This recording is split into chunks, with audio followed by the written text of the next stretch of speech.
Hi, so today I'm going to be going through Matthew 5:3-16, and this is the Beatitudes. It's one of the most radical teachings in history because Jesus flips the world's definition of success upside down, which he's pretty good at that. The world says, chase money, power, status, and Jesus says, hey, blessed are the poor in spirit. In other words, blessed are the humble. Blessed are the ones who admit, I don't have it all figured out. I need God. Sound familiar? That's the starting line of the kingdom of heaven. And he says, blessed are those who mourn, for they will be comforted. And it's not talking about just random sadness, but people who actually grieve over sin and brokenness, who feel that weight of it. I'm sure we've felt that over the past couple of weeks. God promises real comfort in that, so take heart. Blessed are the meek, not the weak, the meek. That means strength under control in a world obsessed with pride and ego. So Jesus says it's the meek who will inherit the earth.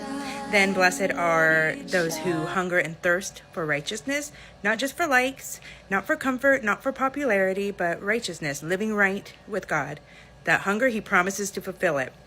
He says, keep going, and he keeps going on from there. So blessed are the merciful, the pure in heart, the peacemakers. Each one completely cuts against culture.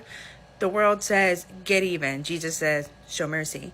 The world says, oh, follow your heart. Jesus says, purify it. The world says, pick a side and fight. You got to fight. Jesus says, no, make peace. And then the hard part, blessed are those persecuted for righteousness' sake. If you stand for truth in a world of lies, you will get pushback. I'm sure you've seen it. You felt it. A lot of us have. Don't let that discourage you. Jesus says your reward is in heaven and it will be great.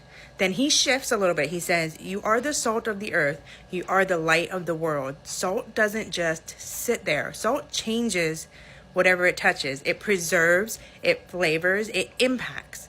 Light doesn't hide, it shines. And it pushes back the darkness. Charlie Kirk often said salt and light change the environment around them. And that's what Jesus is saying here. If you belong to him, your life should change the world around you. You shouldn't just blend in. You're not called to be neutral. You're not. So Jesus says, let your light shine before men so that they may see your good works and glorify the Father in heaven. Remember that song, This Little Light of Mine? So here's the bottom line for beginners like you and me. Don't chase the world's approval. Chase Jesus. Live humble. Be merciful. Be pure. Stand strong when it costs you. Be salt. Be light. Change the environment you touch. And have a good rest of your day. Bye.